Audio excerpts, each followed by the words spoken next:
This episode is brought to you by Shopify. Forget the frustration of picking commerce platforms when you switch your business to Shopify, the global commerce platform that supercharges your selling wherever you sell. With Shopify, you'll harness the same intuitive features, trusted apps, and powerful analytics used by the world's leading brands. Sign up today for your $1 per month trial period at shopify.com/tech, all lowercase. That's shopify.com/tech. Make this summer count with Harvard Summer School. With Harvard's free college programs, high school students gain confidence and insight into what college is all about, challenge themselves, and discover new friends. There are over 200 courses to choose from, including college credit courses, so it's the ideal way for students to learn something new, but most importantly, have fun. Visit info.summer.harvard.edu/Spotify to learn more. You found your person. Now let the knot help you with everything else. The knot connects you to the wedding inspo, vendors, venues, and planning tools you need to make your day totally you. Having helped plan 25 million weddings, we've got your back when it comes to every little detail like RSVPs, budgets, and more. Because your wedding comes to life with the connections that matter the most. Get started at theknot.com/audio. The Knot. Let's plan your wedding together. To realize the future America needs, we understand what's needed from us. To face each threat head on. We've earned our place in the fight for our nation's future. We are Marines. We were made for this. BTW, FYI. Visit Nexplanon.com RN to learn about Nexplanon. It's an gestural implant, 68 milligrams radiopaque. Or ask your HCP IRL. Okay? TTYL. Drink it in, man. Welcome, Kool-Aid drinkers, to the first ever Detroit Lions Kool-Aid Pack. That's a short segment that we are giving to you, the people, coming straight from your boy at Chops in the D and at Derek Oakrey. What are we going to talk about today, Oak? Choppy Chop, so much more professional, but this is a little change up for the people. As you said, a little Kool-Aid packet, a little small source of that Detroit Kool-Aid for you. And Chops, I mean, we can't mess around. You know what we got to get into right now, and that's all this talk about, will the Detroit Lions get Myles Garrett, or do you think they should get one of their fellow friends, a good old buddy of your boy, Jared Goff, and that's Cooper Kupp? I think we need to pick a side. We need to have takes. We need to give reasons. We need to have opinions on this. I mean, let's just get into it. What are you thinking, man? Let's do this. I like it, Oakrey. I like it. And folks, if you are tuning in, that means you've probably already listened to the hashtag Detroit Koolaid Cast episode from this week. So we're going to expand on this. We touched on it on that show, but folks, we're going to dive right into it. And this is going to be a Myles Garrett versus Cooper Kupp. We're going to break down a whole bunch of things. And the first thing, Oakrey, that I want to talk about is the cost. Okay, a lot of speculation, a lot of innuendo out there. What does Myles Garrett cost? And what I'm hearing is 2 firsts and a roster player, possibly like a Hendon Hooker, who I think you may have thrown off as called a throw in there. And I'm hearing right now that Cooper Kupp probably cost you somewhere like a 5 and a 6. What do you think, Oak? Is that something the Lions want to do? You think it's more? You think it's less? I mean, we always get shocked when we see like, oh, that guy got traded for that? Oh, I would have dialed that up and given that away. So what do you think these two guys are going to cost a team?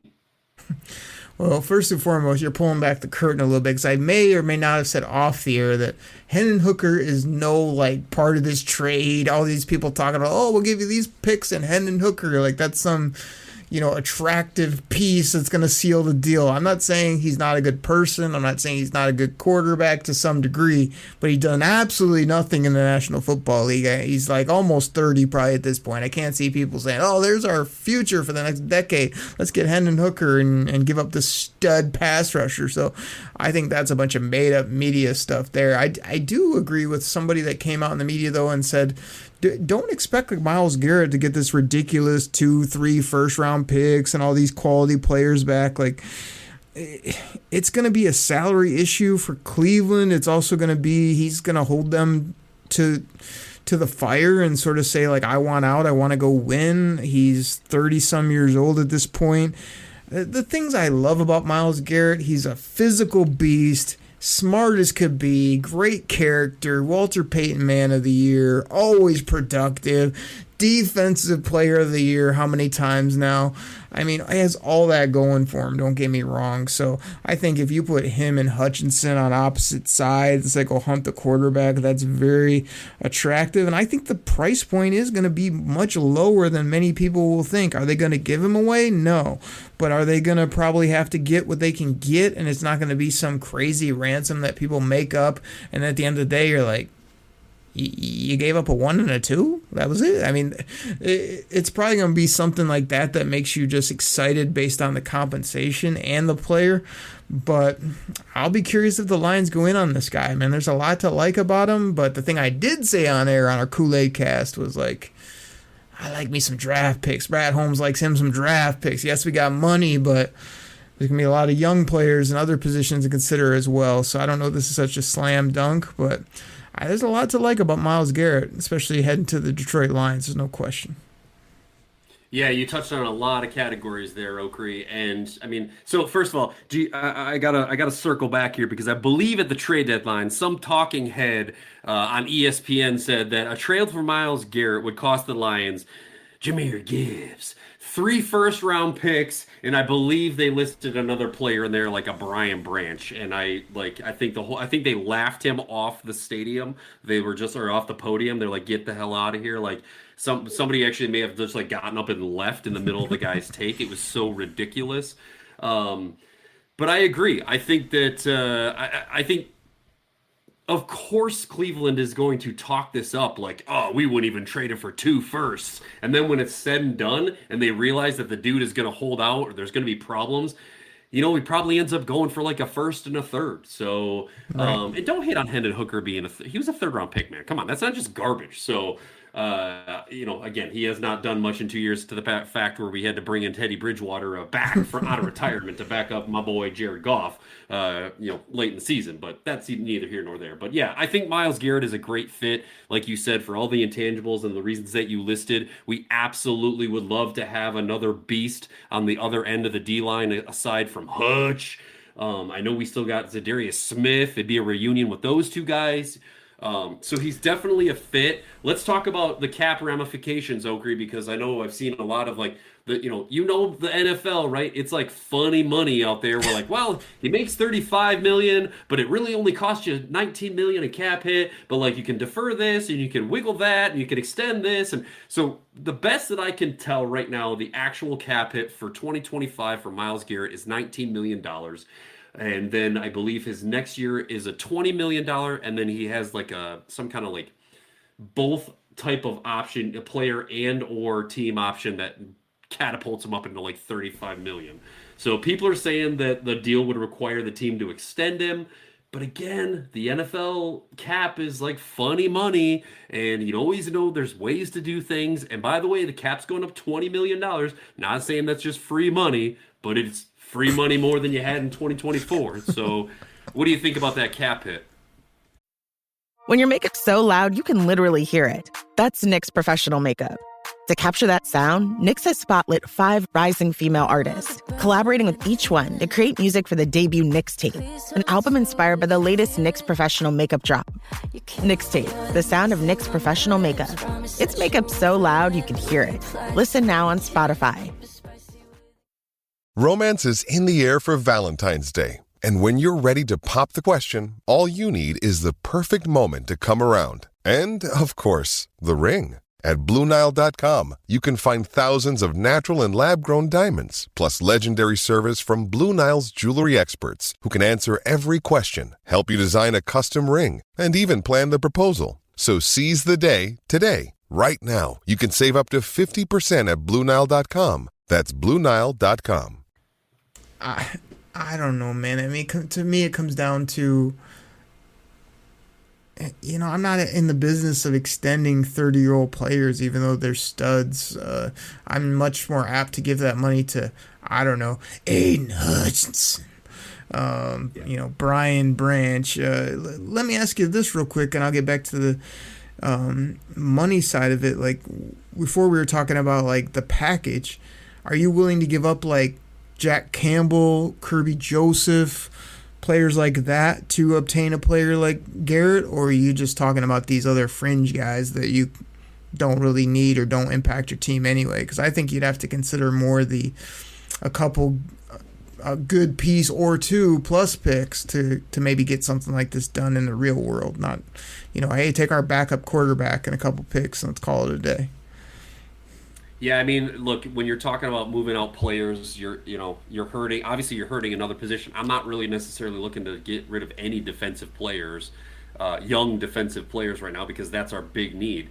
There may be a wide receiver that you mentioned that might draw some interest to be thrown into a package that might lessen our pick take to get over to Myles Garrett. But I'm not going to dive into that. Folks, if you want to hear more about that, if you didn't tune into the Koolaid Cast, you should, because Oakley drops a bomb on the squad about a person who he would be considered trading, and I'm not even going to tease it here. We'll just leave it at that. So go check out that other show if you haven't caught it yet. I'm not willing to trade Jack Campbell or Brian Branch to trade for Myles Garrett. How's that? Okay, so it's like a Chops fantasy deal. Like, you want everything, you don't want to give up anything, and call it a day. That's kind of how it works with you. Give me everything, I'll give you a bag of Doritos. We'll call it a good trade. No. And you'll hold everybody to the fire until they do what you do. Okay, let me get back to the dollars. Well, actually, that is true. I do that. Yes. You definitely do that. I win, and most of the time I win. I win every time. Yes, there's no question, which is infuriating. But I feel like the dollars are a big issue because it's a crazy league. People will take these receivers who are up on a new contract and just give them 30 because that's what the market is. We already know quarterbacks are just a breed of their own where you just get 50 if you've ever done anything, and then they go up from there. Pass rushers, you said 20, 25, 30. That's kind of what they're going for. Myles Garrett's no joke, man. He puts up numbers, but like I said, just the physicality and the smarts and everything else he has other than the production. So, like, I don't mind paying a guy like that, especially if he wants to be here. But I would be much more apt to say, give us 2 great years and we'll give you a gold watch. Thank you for your service. Hopefully we get one of those, maybe 2 Lombardis. But I don't think, I heard somebody say, like, you got to give him a 4-year, $135 million extension if in a trade. Like, I'm just giving that to my young cats and then going and finding other ways to address it at that point. But give me 2 years on your current deal for a decent trade pick compensation. Like you said, maybe I got to give up a piece that I don't love, but I just have to do it to get that type of player. Here at an impact position, to me, is much more DN than safety. So, but the dollars are big. Like, they're good. They're fine on his current deal, but on an expanded deal with more money per year, don't know. I don't think so. Yeah, you're talking about a former number 1 pick, overall pick, round 1, pick 1. Yeah. He's actually only 29, Oakley. I would have guessed 31, but he turned 29 this past December. I agree. I hate to throw, like, well, now he's making $30 million a year like that. I do not like that kind of cap hit for this kind of guy. But he's a difference maker, man. 14 sacks, 3 forced fumbles. Like, he's a problem. And you know what 2 problems on either side of the end of the line means? It means that your quarterback has to get rid of the ball real fast. And when he does, I'm going to have my ball hawks out there ready to pick him off. So, man, this is the type of move I think you make when you're ready to win a Super Bowl, and the Lions are ready to win a Super Bowl, folks. Like, the regular season wins have gone up and up and up, and they're really nice, and it's so nice to have a first-round bye. But right now, it is Super Bowl or bust in 2025.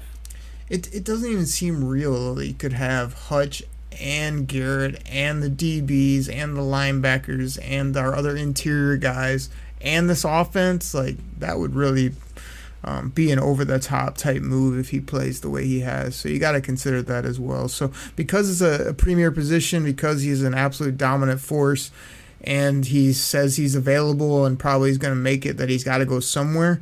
I mean, I love him to go to Detroit, but I also trust Brad Holmes if he's willing to find us a young guy and bring him up and still compete for championships. I'm willing to take that risk as well. But it would be a very exciting move. Chops, you teed up a certain wide receiver.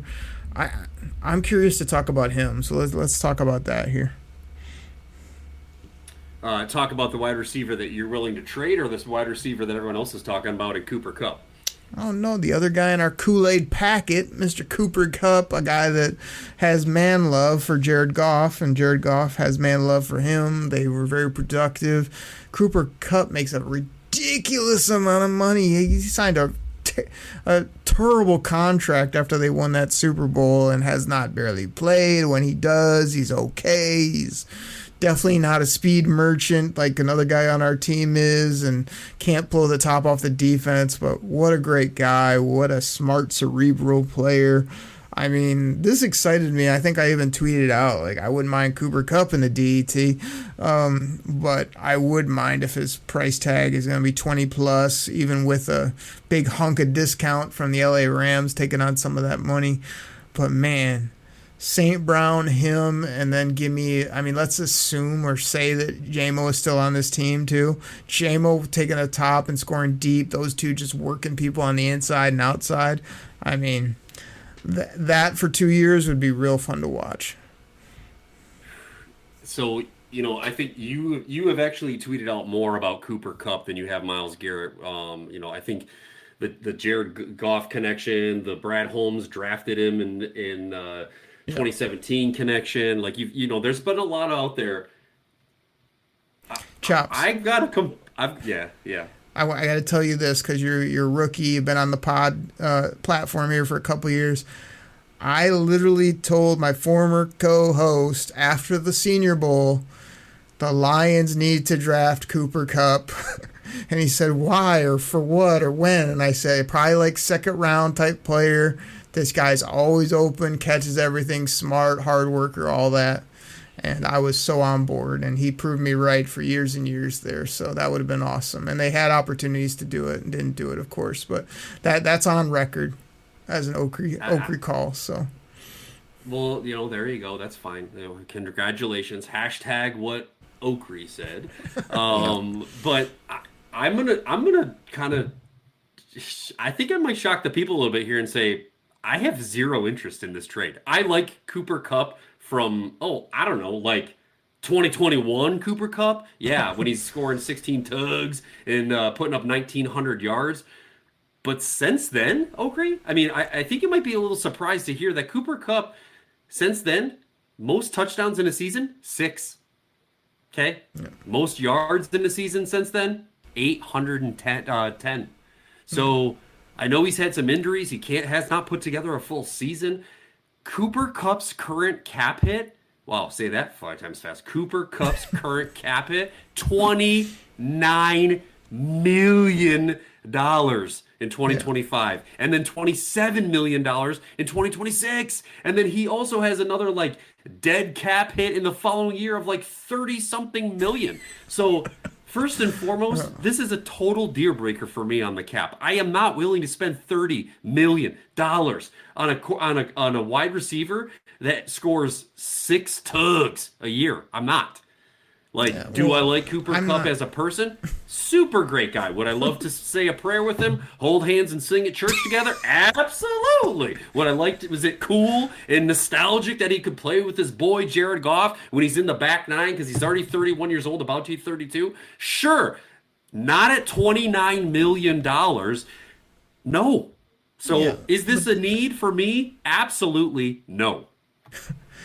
Well, that's a take. The thing is, I can poke holes in that take because the reason he doesn't have any stats because he's barely played, he missed almost majority of 1 or 2 seasons. Then he had a somewhat decent year this year when out there. He's never going to blow you away with his explosiveness. He never is, but he's so cerebral, so smart, and on a team like ours who just focuses on being on time, being where you're supposed to be, getting the ball to the first read when they're open, already knows the system, this, that, and the other. That's why it makes sense. And then I'm fine with you bringing up the dollars because I'm all with you. The problem is this player, one, the Rams already have been on the record of basically rumor innuendo saying they're going to take a significant chunk of that money. So I assume that to be 2/3, a half, 40%, whatever, to make a deal happen that he wants to happen. Also, like, this might be a player that, if they don't get what they want, could be cut free, and then it's much more, get him, pay him, half, a third of what he's making and bring him in here type of thing. You even mentioned the trade compensation is like nothing, so that has something to do with the dollars. Like, you're giving up 6th and 7ths. I mean, okay, I'm willing to pay a little bit more if they're giving up bag of Doritos for him on the trade market type of thing on the draft chart. So I think some of those dollars are just, you see a lot of that funny money, as you said, out there where it's like, yes, I'm pretty sure Cooper Kupp's not going to be dealt somewhere and they're going to go, hey, we're going to pay every dime of that contract. It looks good to us. That's not going to happen. If anything, you're going to get him for nothing on the trade chart, and you're going to redo his deal to some veteran minimum nothing, and then he's going to play for you for a year or two, and then he's going to retire. So that's how I see it going down if we want to talk about the wallet side of things. Yeah, I'm looking now. So I've got his contract stats pulled up here. He's got a potential buyout that the team can buy him out and have a dead cap hit of $22 million. So you're right, Okri. They're probably going to be willing to eat, I mean, again, $15 million, so half. They're probably willing to eat half of his salary on those 2 years. So to basically make the money even out. So if they eat 15 and you're telling me I get Cooper Kupp for $15 million a year for a 6th-round draft pick, yeah, I'd do that. I would do that. Rework his deal, like you said, that funny money in the NFL. Find a way to extend this out to get that even down to a more even reasonable, get it under 10 million. Like, I could see that working out. But again, he is 32 years old, and to your point, 12 games played last year. 12 games played the year before that. 9 games played the year before that. So, not putting up numbers is one thing, but also like not being able to be on the field. What is it? Your best ability is your availability, and he has not had it. And he hasn't had it since 2021. Yeah. So, which is what's crazy because it has been 3 years in a row, because I play the up-down theory a lot with good players and injuries. It's like if you've been injured a lot, but you're a really good talent, I try to pick that right spot to go get that player in fantasy or say he's going to blow up, because most players don't get injured for 4-5 seasons in a row. It's like one bad year, then a bounce back, then maybe another injury, and then 2 great years after that. It just doesn't pile up the way it has on Cooper Kupp for 3 straight seasons where he's missing not a couple games here or there, missing like 6 games in a row here and 9 games this season. And I just can't see that continuing. So for me, it's a nice gamble if the price is right. Here's one last piece I'll add, because we'll finish up this Kool-Aid packet. Is I've had this dream for a while of like, man, 2 tight ends that can catch, block, everything would really just be awesome to have. Like, totally take up the middle of the football field, compromise defenses. And so, like, once we got St. Brown, everyone's just like, oh, we got our guy in the middle, we have our slot, like, we're good. And, like, for me, I've always thought, man, what if you had 2 of those guys and a speed guy, or 2 of those guys and, like, an A.J. Brown or a Jamar Chase talent? Like, to me, that would be really fun to watch, because those 2 guys could work the middle, they could run all the sticks, they could run all the crosses, and then you still have a great guy on the outside that can either blow up over the top or can just be unguardable from a physical perspective. And, like, that's what I would see with Saint and Kupp, and then you either have J-Mo be that guy, or you bring in another guy who can be that just, like, over-the-top touchdown type top wide receiver. But I think 2 guys in the middle of the field could really work, and it's not been done a lot. The closest it's been done is Puka and Kupp, 2 just catchers, smart guys, do all the dirty work and can get you 150 and a touchdown or 2 every once in a while as well. Like, that'd be fun to watch. Scheme them out. Putting Kupp into this offense. You know who really wants that? John Morton really wants that because again, these two, again, I think some people have seen too. It's like, well, why do we need Cooper Kupp? We've got Amon-Ra. They're the same guy. And my response is exactly that, Okri. Like, the more weapons you add, the more people have to try to make a decision on stopping. So, like, are you going to stop Jahmyr Gibbs and David Montgomery? Are you gonna stop Cooper Kupp, Amon Ra, and a speedster or JMO out there? Like, oh, by the way, like we haven't even talked about, and I did, the Laporta supporters, who are, we got a pretty dang good tight end too. So add another weapon to the cupboard for my boy Jared Goff. Like, again, you can make this if the draft capital is light and you can make the salary work. And he can stay healthy, which is the big question. I think it's worth a gamble, right? Like if it's a cheap gamble, not going to cost you a whole lot, rework it, get a vet minimum. I don't hate it.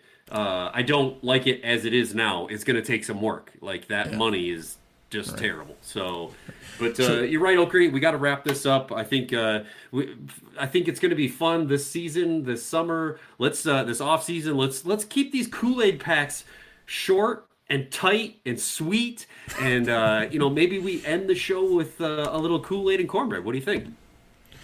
We got to do it. I'm really excited to see if Garrett or Kupp or both or other people get to Detroit. So everybody, drink it in double-sided cornbread. We'll catch you next time. Drink it in, man. Cornbread!